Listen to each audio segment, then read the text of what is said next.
Queridos irmãos, bom dia. Bem-vindos para mais uma celebração de domingo e aproveitamos desde já para vos saudar com a paz do Senhor Jesus Cristo. Apesar dos constrangimentos e dos condicionalismos que estamos a viver, nós podemos continuar a dizer que este é o dia que fez o Senhor e que nós queremos nos regozijar e nos alegrar nele.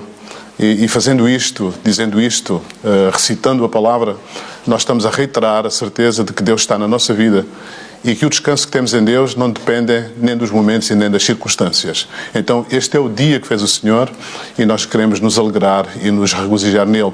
E é a pensar exatamente nisso que nós vamos cantar um cântico. Temos hoje connosco o Marito e também a Cátia, e eles vão nos dirigir num cântico, com certeza que os irmãos vão gostar e se vão relembrar.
Uma canção de amor ao Salvador,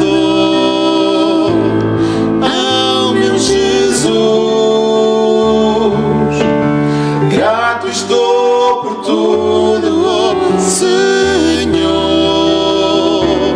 precioso, querido Jesus.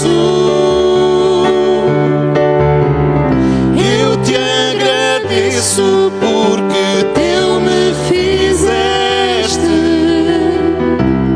não há onde eu queira estar, só em teus braços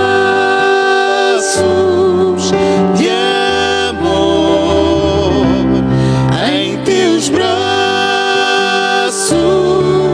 de amor que me seguram, fazem quietar em teus braços de amor, em teus braços de amor, em teus braços de amor que me seguram, me fazem quietar em teus braços de amor, em teus braços de amor, em teus braços de amor.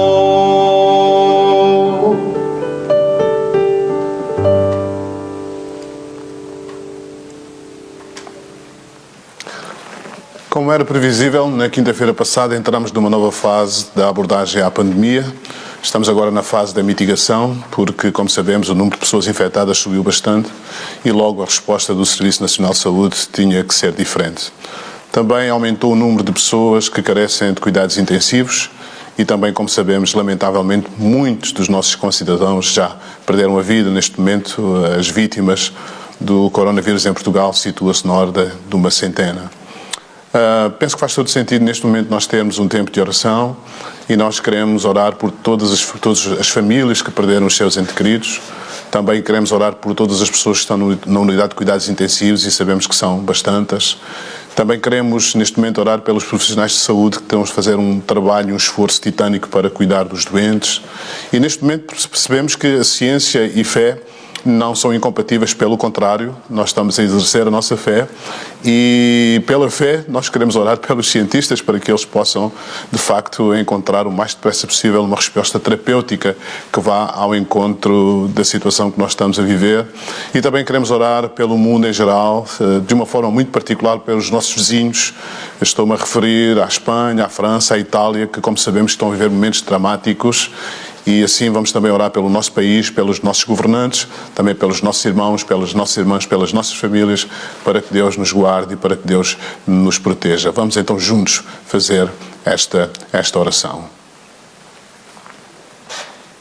Querido Pai, nesta manhã, Senhor, nós nos dirigimos a Ti, Senhor. Tu que és o Senhor que podes fazer mais do que nós podemos pedir, ou pensar, ou imaginar.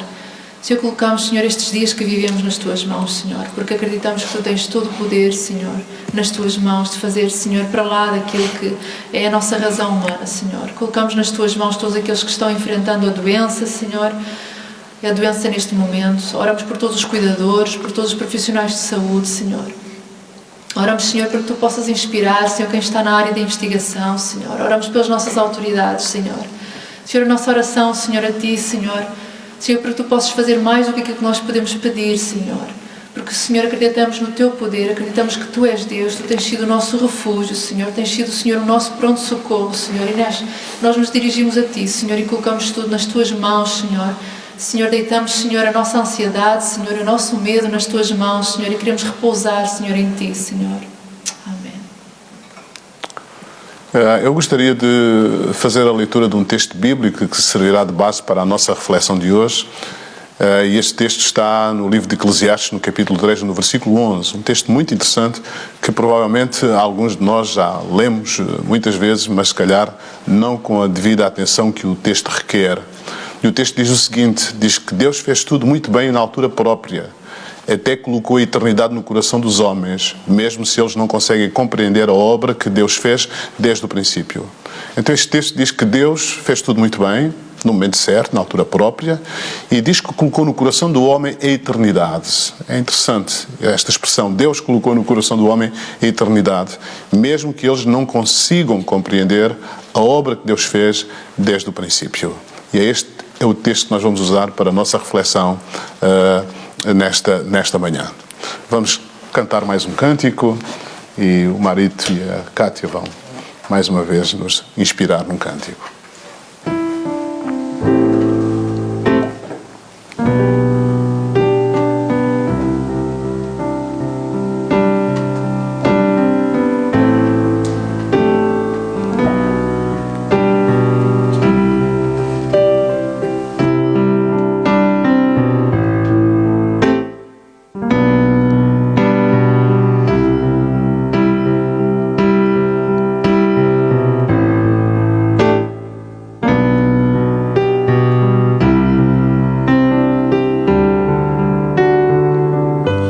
Espírito me conduz, Tua palavra alimenta minha alma, meus lábios purificas, Deus. Apenas Tua presença me acalma. Ouve agora meu clamor, ouve o cântico que em mim puseste. Chega-te a mim, Salvador. Chega-te a mim, não há ninguém que eu queira tanto assim. Não há ninguém,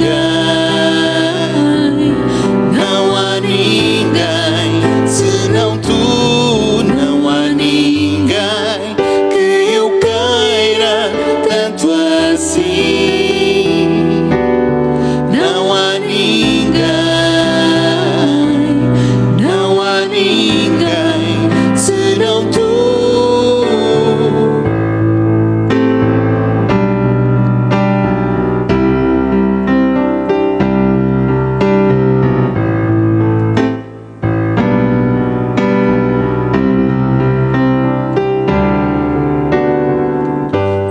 Espírito me conduz. Tua palavra alimenta minha alma, meus lábios purificas, Deus.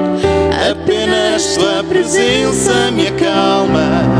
Ouve agora meu clamor, ouve o cântico que em mim puseste. Chega-te a mim, Salvador, chega-te a mim. Não há ninguém que eu queira tanto assim. Não há ninguém, não há ninguém senão tu. Não há ninguém que eu queira tanto assim. Não há ninguém, não há ninguém senão tu. Ouve agora meu clamor, ouve o cântico que em mim puseste. Chega-te a mim, Salvador, chega-te a mim. Não há ninguém que eu queira tanto assim. Não há ninguém, não há ninguém senão tu. Não há ninguém que eu queira tanto assim. Não há ninguém, não há ninguém senão tu.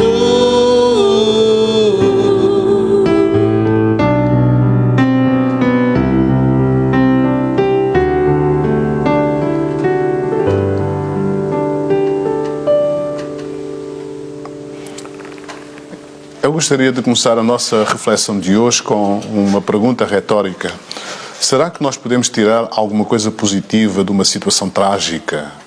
Será que um momento de desconforto, um momento de angústia, possibilita a capacidade de nós tirarmos alguma coisa positiva dessa situação que nós estamos a viver?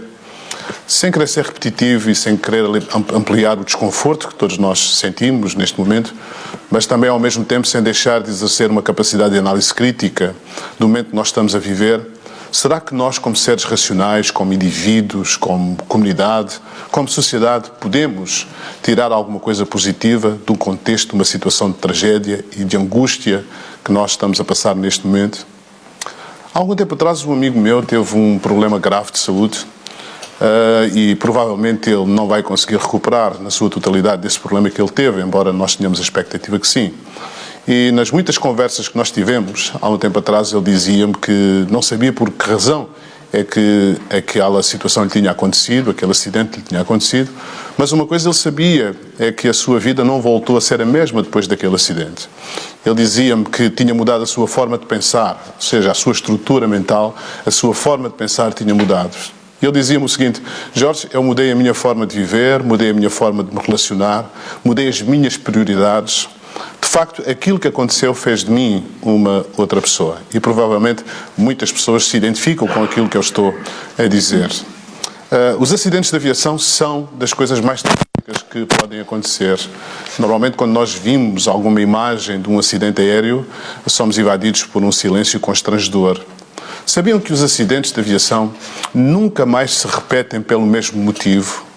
Sabiam que os acidentes de aviação podem acontecer por outro motivo, mas pelo mesmo motivo que fez com que aquele acidente acontecesse, jamais se repete. E a razão é simples, é que aquela tragédia é estudada de uma forma minuciosa, aquela tragédia é estudada de uma forma muito específica. E quando eles encontram a razão porque aquela tragédia aconteceu, então são alteradas ou são introduzidas um conjunto de medidas de forma a que essa tragédia não se repita. Provavelmente já não se lembrarão daquilo que aconteceu no dia 14 de abril de 1912, até porque já vai muito longe no tempo, mas nesse dia o mundo recebeu uma notícia inesperada, e estou-me a referir ao naufrágio do Titanic, onde morreram cerca de 1.496 pessoas. Sem dúvida nenhuma que esta foi uma das maiores tragédias do início do século XX. Mas sabiam que essa tragédia revolucionou totalmente a engenharia da construção naval? Se hoje acontecesse exatamente uma tragédia parecida, provavelmente o número de pessoas que morreria seria insignificante. Sabem porquê? Porque essa tragédia fez com que a construção dos barcos, a construção dos navios fosse feita de forma diferente. Ou seja, há uma engenharia náutica até à tragédia do Titanic e há outra engenharia náutica depois da tragédia do Titanic. Podemos tirar algo positivo de uma situação trágica? A resposta é um enfático e é um contundente sim. Uma das coisas boas que nós podemos tirar deste momento que estamos a viver é um convite que estes dias nos fazem à reflexão. E falando com várias pessoas, de facto, estamos num momento de reflexão, num momento de questionamento, de interrogação, porque estamos a viver um momento que nunca vivemos. Isto porque, de facto, o nosso modelo de sociedade está colocado em causa. Até então, até algumas semanas atrás, até alguns meses atrás, nós vivíamos num paradigma de modelo de sociedade que jamais nos ocorreu que ficasse em causa.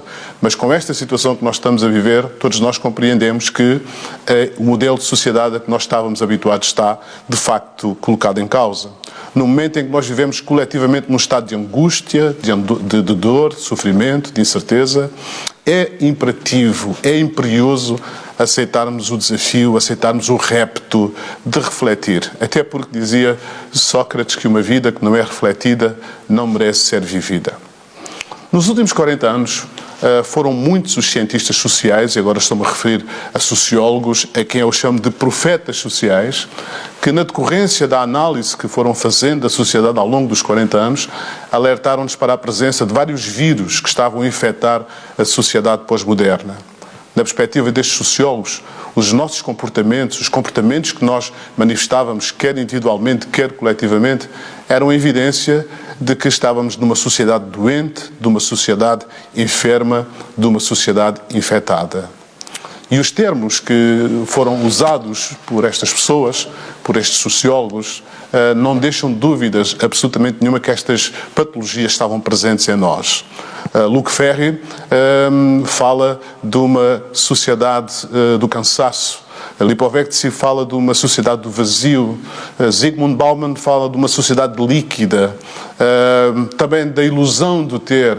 E, de facto, tudo isto são indícios de que nós estávamos a viver e vivemos numa sociedade infectada por vários vírus. Estes vírus têm vários nomes. O vírus do egoísmo, o vírus do individualismo, o vírus da indiferença, o vírus do descartável, do desafeto, do desamor, do materialismo, do lucro e da exploração.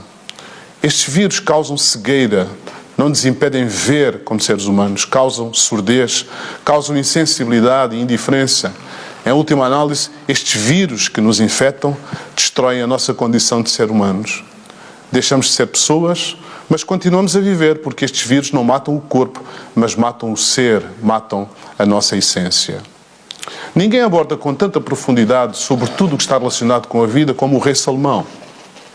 Quem conhece os filósofos e os pensadores existencialistas e os compara com os provérbios que Salomão escreveu, facilmente percebe que Salomão é o pioneiro, é o grande pioneiro na reflexão acerca da vida ou na reflexão sobre a vida. O texto bíblico que nós lemos diz uma coisa muito interessante. Diz que Deus fez tudo muito bem e na altura própria. Até colocou a eternidade no coração dos homens, mesmo se eles não conseguem compreender a obra que Deus fez desde o princípio. Mas este texto é quase uma conclusão de uma análise que Salomão faz sobre o tempo e o que acontece na vida.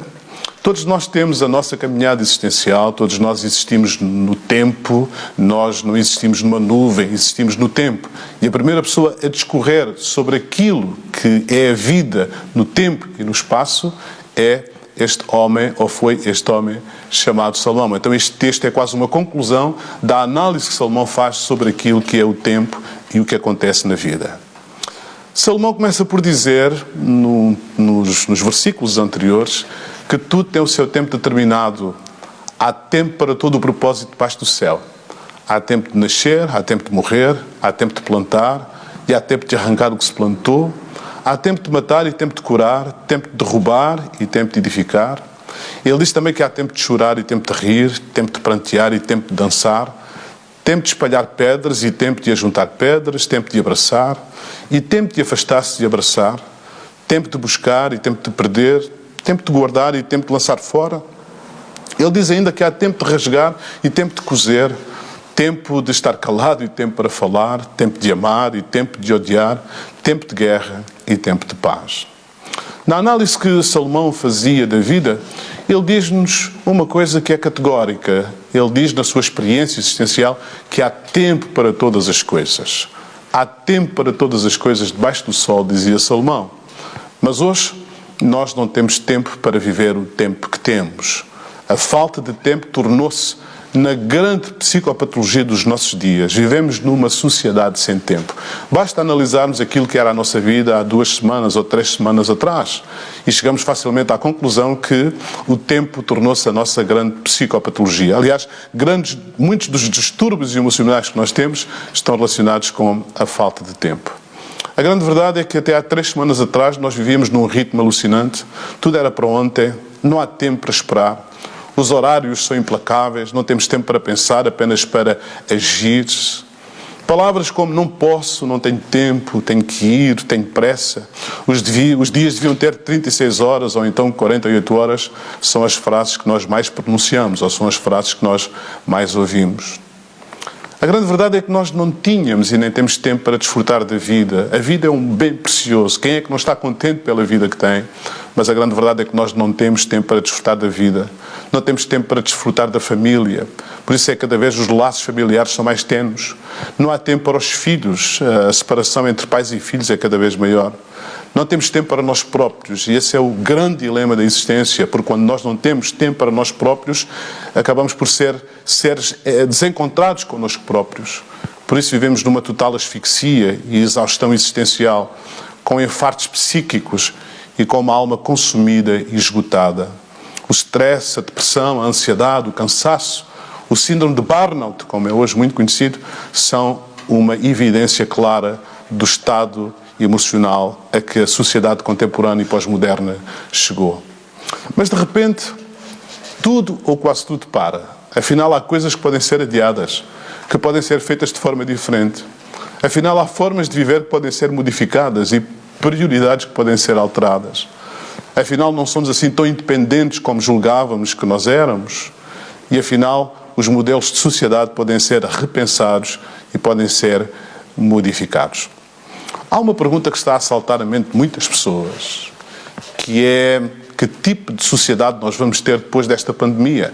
E nós ouvimos um pouco pela televisão, nos órgãos de comunicação social, muitas pessoas a discorrer sobre isto. Qual é o tipo de sociedade que nós vamos ter depois desta pandemia passar? Será que a sociedade voltará a ser a mesma? Sinceramente, eu espero que a sociedade não volte a ser a mesma, porque isso significava que nós não teríamos aprendido rigorosamente nada com a vida que nós tínhamos vindo a viver. Uma das coisas boas que nós poderemos e devemos fazer, agora que temos tempo, agora que estamos em casa, agora que não podemos sair, agora que estamos num estado de isolamento social, uma das coisas que nós devíamos e poderíamos fazer era repensar sobre o sentido da vida. Porque não restam dúvidas de que nada está garantido. Tudo se altera repentinamente. Facilmente perdemos o controle das situações. As certezas, as grandes certezas que nos norteiam, de repente se esfumam. E o sentido de autossuficiência ou o sentimento de autossuficiência acabam por cair por terra. Será que nós podemos tirar alguma coisa positiva de uma situação trágica? Podemos, com certeza, refletir sobre o sentido que a nossa vida tem tido e dar-lhe uma nova direção. Deixa-me partilhar convosco uma história muito interessante que eu li há um tempo atrás e que ainda hoje é um grande indicador para nós repensarmos sobre o sentido da vida. Conta-se que, na Idade Média, um sacerdote encontrou um homem e perguntou-lhe: "Bom homem, o que fazes na vida?" Ao que o homem respondeu: "Construo paredes." E o sacerdote voltou a interpelá-lo e perguntou-lhe: "Mas por que razão é que tu constróis paredes?" Ele disse: "Eu construo paredes para ganhar dinheiro." "Mas por que razão é que tu ganhas dinheiro?" E o homem respondeu: "Eu ganho dinheiro para poder viver." E o sacerdote fez-lhe uma última pergunta que ficou sem resposta. E a última pergunta que o sacerdote lhe fez foi: "Por que razão vives? Para que vives? Qual é o sentido que dás à tua existência?" E aquele homem não foi capaz de responder. Eu quero vos dizer que o sentido da vida é das perguntas mais importantes que nós podemos fazer e que a vida nos faz. Por que razão é que tu vives? Por que razão é que nós vivemos? Qual é o sentido que tu e eu estamos a dar à nossa caminhada na existência? O que é que move o teu e o meu coração? O que é que te faz levantar todos os dias para seguir em frente? Luc Ferry provavelmente é um dos filósofos mais pertinentes dos nossos dias. É um filósofo francês, tem 69 anos e, sem dúvida nenhuma, que é um dos grandes pensadores dos nossos dias. Tem mais de 30 obras filosóficas publicadas e provavelmente vocês conhecem muitas delas. E uma das coisas que ele diz é que se nós queremos viver felizes, se nós queremos encontrar sentido para a vida, então nós temos que estabelecer a vida em 5 grandes direções. No fundo, ele propõe-nos que o sentido da vida tem 5 grandes direções. E se nós não vivermos nessas direções, ou com esses sentidos, a vida perde o sentido, a vida acaba por não valer a pena viver.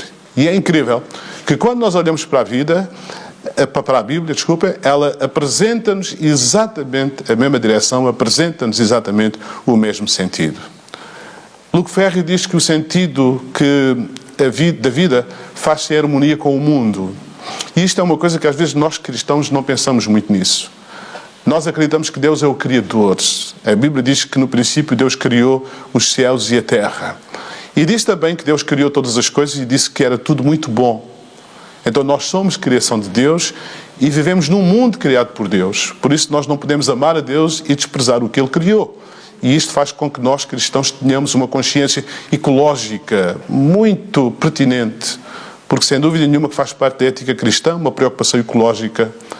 Nós já percebemos que as tragédias ambientais vividas nos últimos anos, que tanta destruição têm trazido, tanta dor, tanto desconforto, tanto sofrimento, resultam da desarmonia que existe com o mundo. Então, Luc Ferry diz que o sentido da vida faz-se em harmonia com o mundo. E nós, como cristãos, obviamente que temos que encontrar essa harmonia com o mundo em que nós vivemos, porque caso contrário, não podemos ser felizes e tudo se perspectiva que num futuro muito próximo sejamos afetados por um conjunto de catástrofes ambientais que já aconteceram e que no futuro também irão acontecer.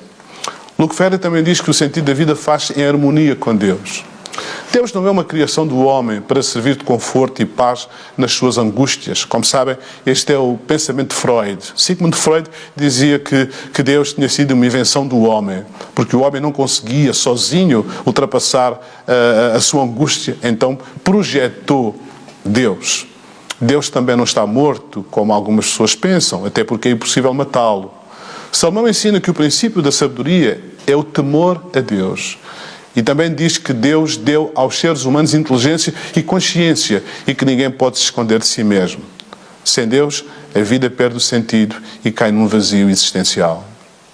Luc Ferry também diz que o sentido da vida faz-se em harmonia com a humanidade, com os outros. John Donne, como sabem, dizia que nenhum homem é uma ilha. E esta é a dialética da vida cristã. Jesus ensinou-nos a sermos pacificadores. Jesus ensinou-nos a amarmos o nosso próximo, a amarmos os nossos inimigos.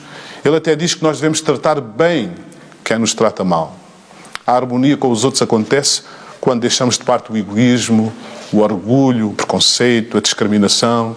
E somos capazes de perdoar, somos capazes de aceitar, somos capazes de incluir e somos capazes de amar. Tudo isto de valores que, como nós sabemos, estavam em crise na sociedade em que nós vivemos, porque tínhamos sido infectados por aquele vírus terrível do egoísmo. Luc Ferry também diz que o sentido da vida faz em harmonia connosco próprios. Qualquer psicólogo, qualquer psicoterapeuta sabe perfeitamente bem que a sociedade frenética em que nós vivemos colocou-nos em guerra connosco próprios. O homem é um ser humano em guerra consigo próprio. Não temos paz no coração. Vivemos em busca de nós mesmos porque nos sentimos perdidos. Perdemos a autoestima e vivemos num conflito interior e numa insatisfação permanente. Nada nos satisfaz, nada nos preenche, nada nos apazigua. Porque vivemos numa desarmonia total e procuramos de todas as formas encontrar paz interior. Fyodor Dostoiévski, o grande escritor russo, dizia: existe no homem um vazio do tamanho de Deus. Por outras palavras, Dostoiévski dizia: se o homem não for preenchido nesse vazio por Deus, a vida não terá sentido e ele será sempre um ser em busca de si próprio. Por último, Luc Ferry dizia que a vida faz-se em harmonia com as pessoas que nós amamos. Nós não podemos viver distantes das pessoas que nós amamos. Nós não podemos viver de costas voltadas para as pessoas que nos são queridas.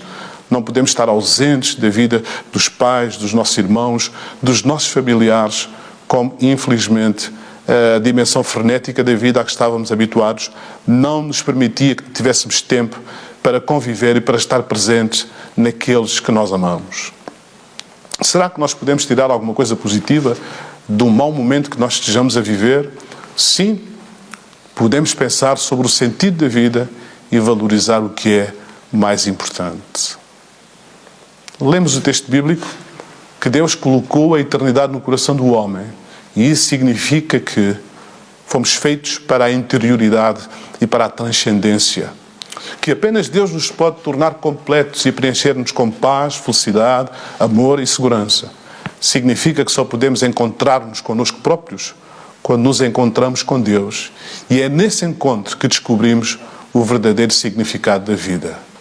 Só vivendo em harmonia com Deus é que nós podemos viver em harmonia com o mundo, é que nós podemos viver em harmonia com o próximo, é que nós podemos viver em harmonia connosco próprios e só desta forma é que nós podemos viver em harmonia com as pessoas que nós amamos. E isto traduz de uma forma muito simples um texto que todo o cristão conhece, que o primeiro mandamento de todos é amar a Deus sobre todas as coisas e o próximo como a nós mesmos. O meu desejo é que Deus vos abençoe, o meu desejo é que Deus vos conforte e, acima de tudo, o meu repto é que nós, nos dizem que nós estamos a viver, possamos refletir sobre o sentido da vida e perceber que se Deus não for o centro da nossa vida, a prioridade da nossa vida, todo o resto acaba por cair por terra. Então este é o momento para nós nos reencontrarmos com Deus e fazer de Deus o centro da nossa vida, porque Deus colocou no nosso coração o sentido da eternidade.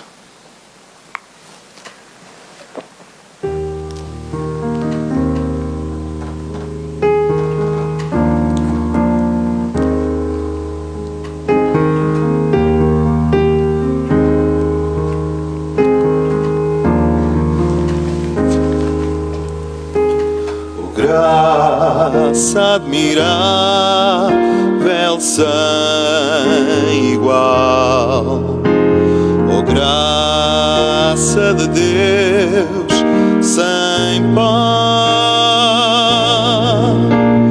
Agora eu estou longe do mal, vieste-me resgatar.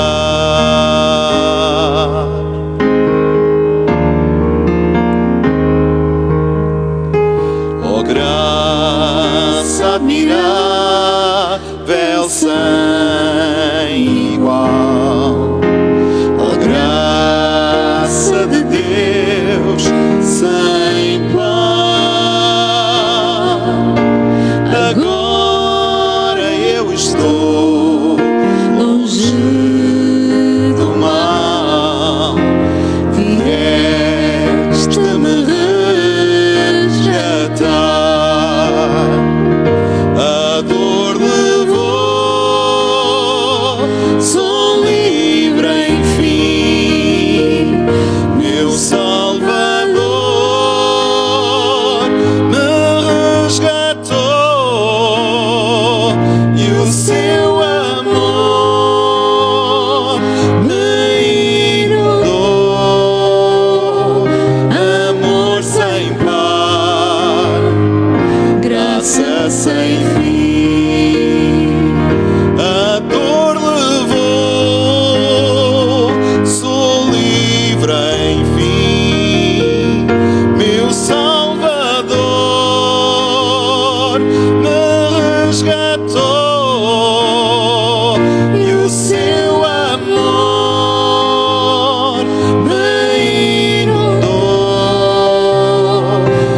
Amor sem par, graça sem fim.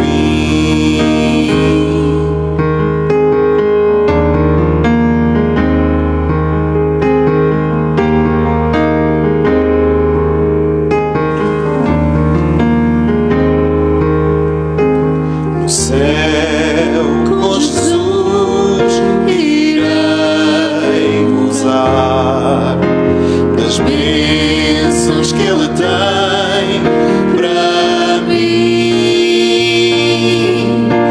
Na cruz Ele tomou o meu lugar.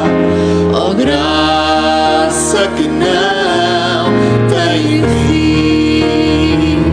A dor levou, sou livre enfim. Meu Salvador me resgatou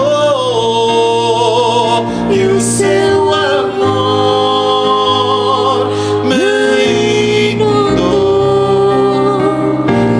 Amor sem par, graça sem fim. A dor levou, sou livre enfim. Meu Salvador me resgatou e o seu amor me inundou. Amor sem par, graça sem fim. Amor sem par, graça sem fim. Amor sem par, graça sem fim.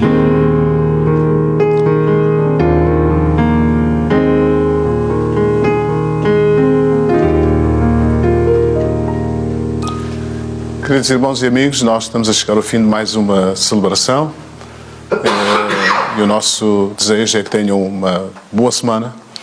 Aliás, nós temos consciência que esta semana e a próxima semana, de acordo com as projeções, vão ser semanas difíceis, na medida em que o pico, estamos a convergir para o pico da pandemia no nosso país. Por favor, sejam prudentes, por favor, observem tudo aquilo que está a ser veiculado através dos órgãos de comunicação social para a nossa proteção, como, por exemplo, o isolamento social é fundamental, as questões relacionadas com a higiene também é fundamental e também não se esqueçam que é muito importante cuidarmos daqueles que estão mais frágeis. Estou-me a referir objetivamente aos nossos irmãos, aos nossos familiares mais velhos. É fundamental que tenhamos esse cuidado muito especial. Também vos quero dizer que na nossa página de Facebook da Igreja nós temos os 2 devocionais durante a semana, à terça e à sexta-feira, e os irmãos e amigos podem acompanhar também uma reflexão bíblica neste momento. E, acima de tudo, continuamos a dizer que a nossa confiança está em Deus. E levo os meus olhos para os montes, de onde virá o socorro vem do Senhor que fez os céus e a terra. E é isso que nos move, é isso que nos apazigua, é isso que nos aquieta e é isso que nos permite encarar mais uma semana, independentemente daquilo que possa surgir, confiantes e confiados de que Deus estará connosco para nos ajudar e para nos proteger. Que Deus vos abençoe, uma boa semana para todos e até domingo, se Deus quiser, e que Deus vos guarde.